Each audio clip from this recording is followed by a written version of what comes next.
Diva tampil pakai baju oranye. Nah loh, kali ini kawanan Roy CS benar-benar semakin terpojok.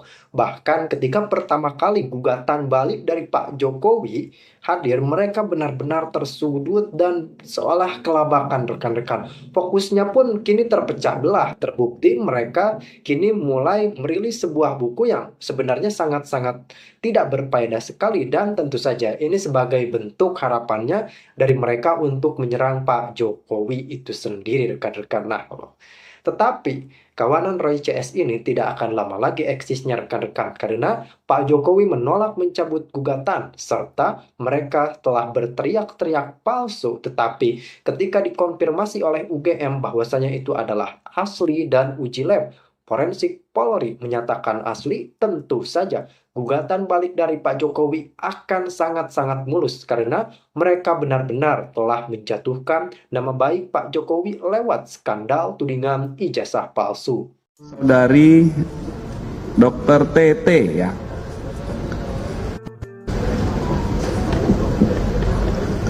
Jadi rekan-rekan benar tadi hari ini, hari Jumat, tanggal 11, saksi atas nama saudari Dr. TT ya datang kepada penyelidik Subdit Kamnet mengklarifikasi bahwa yang bersangkutan hadir, kemudian menjawab beberapa pertanyaan ya yang diajukan oleh penyelidik. Jadi kami membenarkan. Saking kelihatan canggihnya cara kerja Joko Widodo dalam melakukan penipuan selama 20 tahun, dari sejak dia maju wali kota tahun 2005 sampai dia maju gubernur tahun 2012 sampai dia maju presiden tahun 2014 dan 2019, maka anggapan secara umum itu beranggapan bahwa Joko Widodo ini orang cerdas. Sama sekali tidak. Hasil analisis kognitif dari kami itu menunjukkan yang sebaliknya. Dari mana kami bisa melihat? Nanti dari buku ini Bapak Ibu bisa melihat. Orang yang cerdas dan yang tidak cerdas itu terlihat dari produksi narasinya. Kami melakukan penelitian intensif tentang narasi Joko Widodo selama 10 tahun menjadi presiden. Ketika ditanya oleh wartawan, jawabannya sudah tapi belum. Ya nggak tahu, tanya saya YNKTS. Ya, coba perhatikan baik-baik bahwa narasi Joko Widodo sangat terbatas. Kita nggak boleh menganalisis data-data yang ada dari media sosial, terutama yang dikirimkan oleh orang sembarangan. Kita harus menelusuri di mana file itu dibuat, di mana file itu diedit, kemudian baru kita melakukan analisis. Itulah prinsip utama digital forensik. Kalau ijazah ini karena ini analog, jadi pakemnya pembuktian bahwa itu asli apa tidaknya ya hanya itu Pak, memeriksa pada sumbernya, kemudian track recordnya. Dan kemarin saya takjub karena apa? Ternyata Pak, yang diambil dari record itu bukan hanya sekedar ijazahnya yang terakhir yang 3 dibandingkan itu, tidak Pak. Masing-masing itu yang 3 itu adalah diambil dari orang yang sama-sama masuk, pendidikan sama lulus sama. Jadi sangat comparable kan itu kan. Itu. Dan kemudian yang dibandingkan itu bukan hanya 1 lembar ijazahnya doang, tetapi satu bundle itu masing-masing ada 20 lembar Pak. Data-data mulai dari dia masuk, mendaftar, kemudian bayar uang saku, sampai perpustakaan, pengembalian segala itu ada datanya itu Pak. Sampai di KKN semua datanya ada, tempatnya di mana, foto-fotonya ada, termasuk dengan kerja bakti ya, kan ada Tridharma itu. Tridharma itu semua terbuktikan dengan data-data yang sudah pernah diambil oleh penyidik Bareskrim ke sana. Itulah kasihannya saya dengan mereka yang mengadu kemarin itu, menurut saya ya nggak tahu deh, nanti terserah. Pihak Dirtipidum itu kalah telak. Ya, kalah telak dalam arti bahwa menunjukkan nggak usah ijazahnya Pak Jokowi dalam versi analog, versi digital pun tidak berani menunjukkan kepada kami dalam monitor. Betapa menakutkan fakta itu kepada Pak Dirtipidum. Dan tadi ya kami telanjangilah habis-habisan ya. Laboratorium forensik Bareskrim terpaksa kami telanjangi, bukan karena kami benci, Tetapi kami menginginkan forensik yang bermartabat, independen, tidak diatur, tidak dimanipulasi. Kemarin sementara si Desmond tuh ngomong saya telanjangi Baris Krim itu, menurut saya jujur dia yang ditelanjangi di situ. Itulah jadi susahnya sekarang ini ya, apa yang tercetak di dalam publik itu kan apa yang didengungkan oleh mereka di media itu. Apa yang dilakukan oleh lapor, apa yang dilakukan oleh penyidik. Di lapor misalnya dia menjelaskan apa saja yang mereka cek, menggunakan alat apa, metodologinya bagaimana, sehingga kita bisa ukur sebenarnya ini siapa yang memiliki metodologi yang paling kredibel. Nah, kami cek tadi. Nah, ngeceknya satu, dari segi bahan. Apakah bahannya memang faktual ataukah tidak? Nah, ternyata bahannya ya satu bendel itu banyak sekali. Masing-masing 20 item. Jadi punyanya Pak Jokowi dengan pembandingnya masing-masing 19 sampai 20 item. Dicekin semua. Dengan apa yang dicek, salah satu yang paling penting adalah karakter dari kertas. Ya, karakter dari stempel dan sebagainya. Karena itu memang benda fisik ya yang mereka pegang dan sebagainya. Sehingga dalam konteks seperti itu, ya sebagai satu proses metodologi, sebagai satu proses kerja-kerja penegakan hukum, kami mendapatkan gambaran yang kredibel. Kita cek alatnya apa, metode kerjanya ini apakah berstandarisasi ataukah tidak. Alatnya tadi ditunjukin menggunakan alat apa saja, dan alat ini dipakai enggak di lapor yang lain. Nah, alat itu dipakai oleh lapor yang lain. Ya, artinya bisa diuji kalau alatnya itu. Kedua, apakah menggunakan satu standarisasi yang juga diakui secara internasional atau nasional? Ada pakai ISO. Sehingga memang dari segi metodologi itu lebih meyakinkan. Itu Pak yang dilaporkan oleh Dumas itu ya. Wah, lengkap Pak. Satu menyuruh menggunakan itu, jadi Pak bukan ya, jadi menyuruh keterangan palsu pada itu yang terkait dengan itu disampaikan oleh dia. Laporannya begitu Pak. Kalau laporannya begitu kan penyidik otomatis mencari bukti-bukti itu dong. Ya. Nah, karena dari si pihak itu tidak sampaikan ini bukti awalnya, penyidik otomatis langsung mencari sumber daripada ijazah itu asli apa tidak. Karena ijazah itu analog, maka ya pakai sumbernya itu tadi. Menurut saya sudah benar itu. Ada fotokopi ijazah yang kemudian bisa kita analisis. Tapi kemudian saya sama dengan Dr. Desmond, karena itu hanya berupa fotokopi dan masih hitam putih, kami belum bergerak sampai ada seorang kader dari Partai Solidaritas Indonesia, si Dian Sandi, itu mengupload. Nah, karena ada ini, sekali lagi saya katakan, justru sebenarnya postingan dari Dian Sandi inilah yang kemudian membuat gaduh, membuat heboh. Karena dengan adanya foto papan yang berwarna ini, dari sini dikatakan asli, Dr. Desmond kemudian nanti akan cerita, kemudian akan meneliti soal cap yang ternyata tertempel oleh pas foto.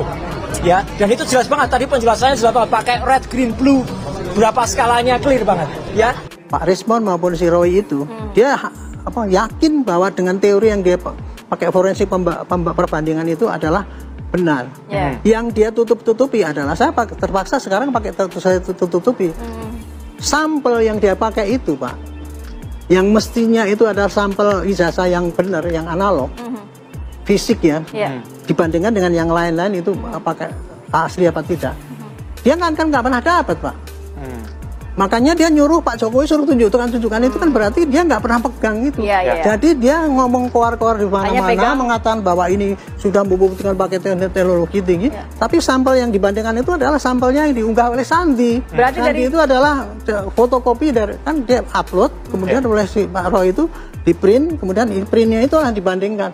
Itu kan penyesatan itu kalau itu dianggap itu sebagai suatu pembuktian yang valid.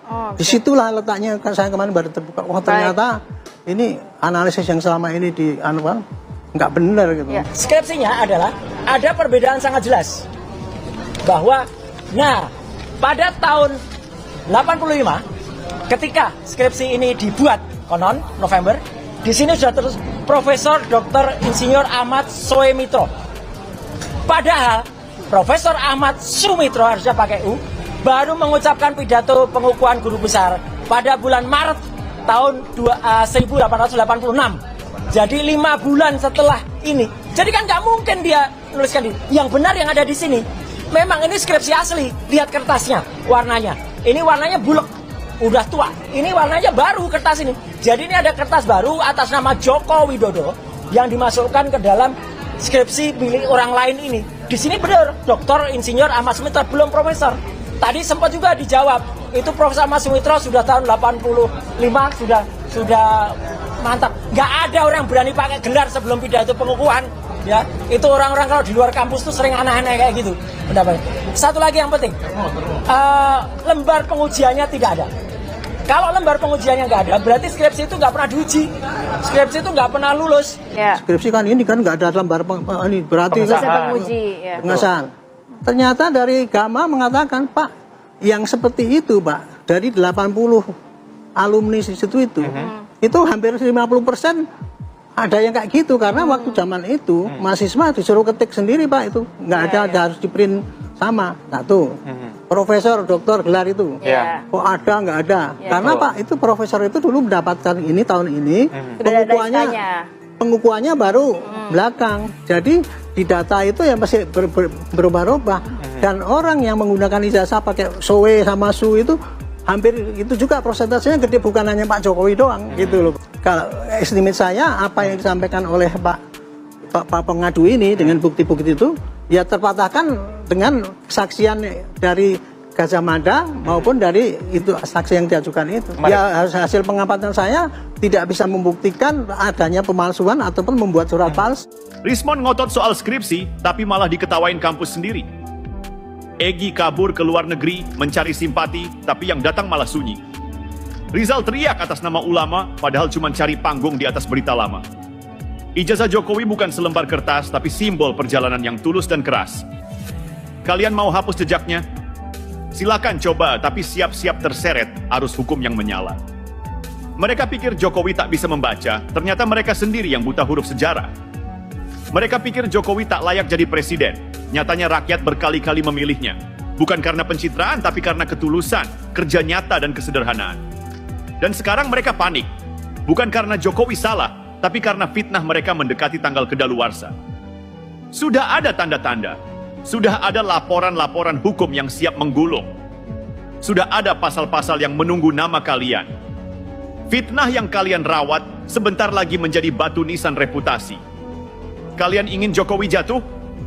Padahal kalianlah yang akan runtuh.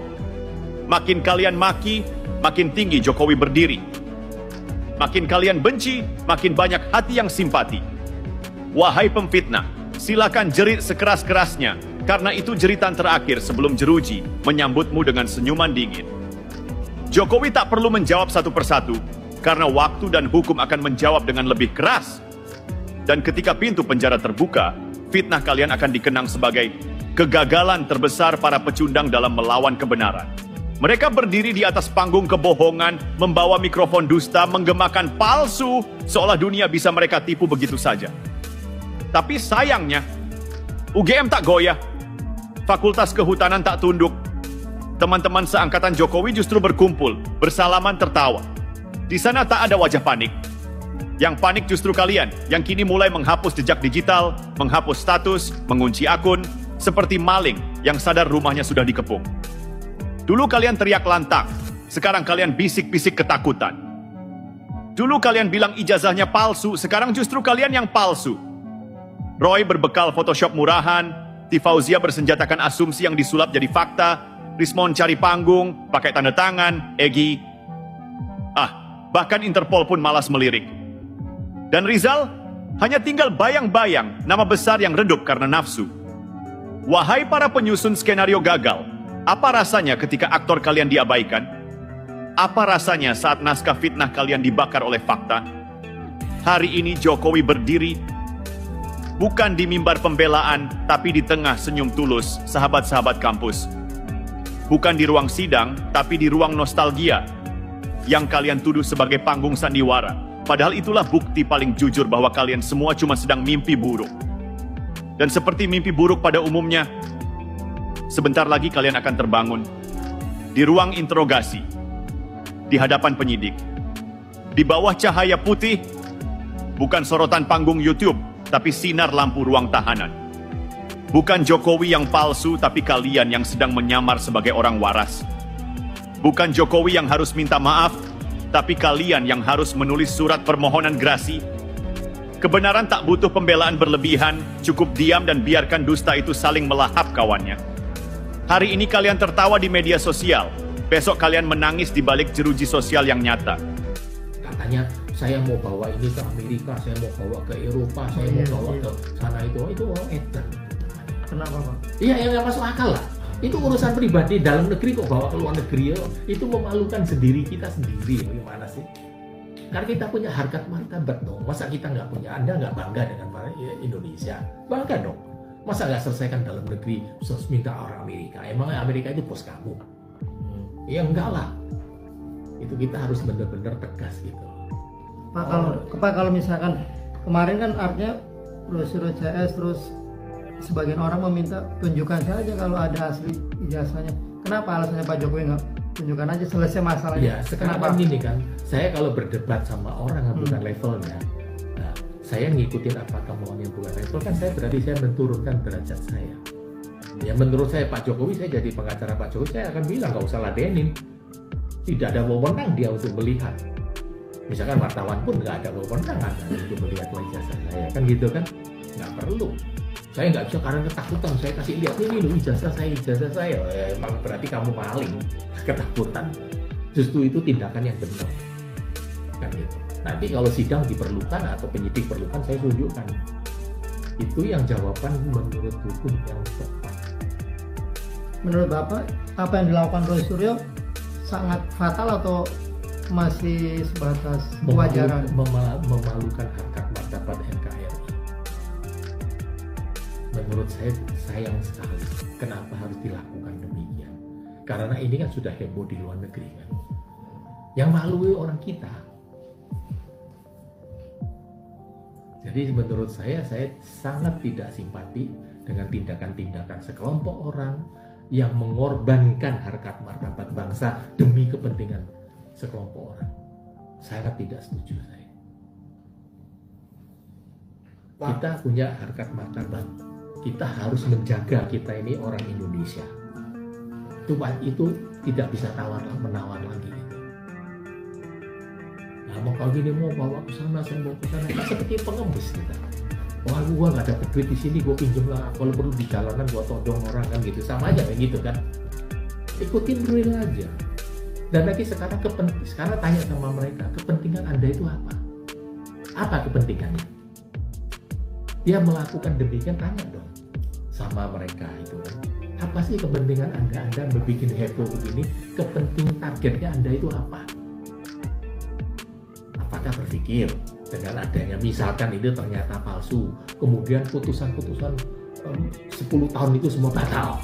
Nggak masuk akal kan gitu kan? Kan itu tidak mungkin terjadi. Terus kepentingannya apa? Tanya Joko Widodo, walaupun dia mantan presiden, harus taat hukum, gentle. Kalau memang Anda merasa dicemarkan, direndahkan, difitnah, maka sebut nama. Kalau tidak, berarti Polda Metro Jaya harus lepaskan semua terlapor ini. Gak bisa dilanjutkan. Ini deliknya fitnah, ini deliknya delik aduan. Gak bisa, ngerti gak kamu? Kemari. Oke. Udah, tarik napas dulu, kau pelan-pelan. Mau lagi? Baru gitu ya. Tenang ya. Anda pasalnya dijelaskan tidak. Anda ini praktisi hukum. Anda lama-lama bicara stroke secara kalau hukum. kayak gitu. Tidak perlu Ya. bicara tentang teknis yang itu otoritasnya ada agen. Anda bukan representasi Saya agen. dengar Anda suara tidak saudara. hadir di TKP. Anda Dengar ya. tidak tahu apa-apa. Berbusa-busa bicara Udah. yang tidak ada relevansinya dengan apa yang dijelaskan oleh klien saya. Ini namanya bodoh. Gini Mas, saya tambahkan dengan pelan-pelan. Matiin lampu itu kriminalisasi. Diberikan jejak Dr. Tifa yang kini nangis terancam di penjara karena tuding ijazah Jokowi palsu. Berikut rekam Dr. Tifauzia Tiasuma atau Dr. Tifa yang kini nangis terancam di penjara karena tuding ijazah Jokowi palsu. Diketahui, Dr. Tifa baru-baru ini jadi sorotan karena getol melayangkan tudingan ijazah palsu Jokowi bersama Rai Suryo dan Rismon Sianipar. Hingga akhirnya Bareskrim Polri telah memutuskan ijazah Joko Widodo, Jokowi, asli, pada Kamis, 22 Mei 2025. Nasib Roy Suryo CS termasuk Dr. Tifa pun kini terancam masuk penjara. Karena Jokowi telah membuat laporan ke Polda Metro Jaya terkait tuduhan ijazah palsu ini. Merespon situasi ini, Dr. Tifa merasa Jokowi terlalu kejam hingga melaporkannya ke polisi. Tifauzia mengatakan mestinya Jokowi tak perlu memenjarakan orang-orang demi menunjukkan ijazah UGM. Dan beliau tidak ingin juga menunjukkan ijazahnya. Kata Tifa, Melansir dari YouTube Tribun News Network, selain ibu rumah tangga, Tifa juga mengatakan Kurnia dalam kondisi tidak sehat. Ia menekankan bahwa tidak takut dipenjara asalkan Jokowi memperlihatkan ijazah UGM. Dia mengatakan putusan bersalah atau tidak tergantung pada selembar ijazah Jokowi. Dr. Tifa menyampaikan pesan langsung untuk Jokowi di hadapan kamera. Tapi tolong tunjukkan ijazah asli Anda. Tunjukkan? Demi Allah tunjukkan Pak, katanya dengan suara bergetar. Ia berdalih melakukan ini semua hanya demi menegakkan kebenaran. Ibu rumah tangga ini, perempuan ini, hanya karena ingin menegakkan kebenaran mau dipenjara. Apakah Pak Jokowi ikhlas melihat saya dipenjara tanpa beliau menunjukkan ijazahnya? Apakah Pak Jokowi juga pengen Bu Kurnia dipenjara juga? Masya Allah, kata Tifauzia Tiasuma. Melansir dari Wikipedia, Tifauzia Tiasuma lebih dikenal sebagai Dr. Tifa, adalah seorang dokter, ilmuwan, penulis, dan aktivis kesehatan asal Indonesia yang dikenal karena pandangannya yang kritis terhadap kebijakan publik, terutama di bidang kesehatan dan politik. Tifauzia Tiasuma menempuh pendidikan kedokteran di Fakultas Kedokteran Universitas Gadjah Mada, UGM, Yogyakarta, tempat ia meraih gelar dokter umum dan Master of Science, MSc, dari UGM. Ia kemudian melanjutkan studi doktoral di bidang epidemiologi molekuler di Universitas Indonesia, UI. Selain itu, ia juga pernah belajar di Pusat Pengetahuan Layanan Kesehatan di Norwegia. Tifa memiliki pengalaman luas di bidang epidemiologi klinis dan ilmu saraf nutrisi. Ia pernah menjabat sebagai Direktur Eksekutif di Center for Clinical Epidemiology Evidence Chair SCM Jakarta pada tahun 2009 dan sebagai Sekretaris Jenderal Indonesian Clinical Epidemiology Evidence Based Medicine Network pada tahun 2010.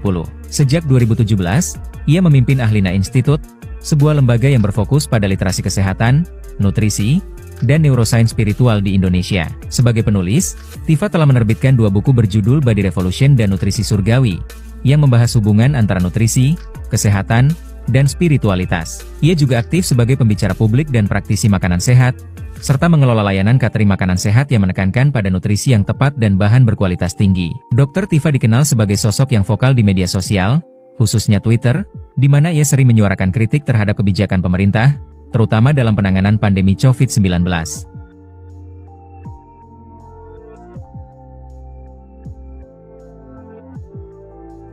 Kasus ini dianggap terburu-buru. Kalau bagi kami yang sudah setiap hari dengar kasus ijazah palsu yang terus-menerus didengungkan, ini malah sudah terlalu terlambat polisi untuk menyelesaikan kasus ini.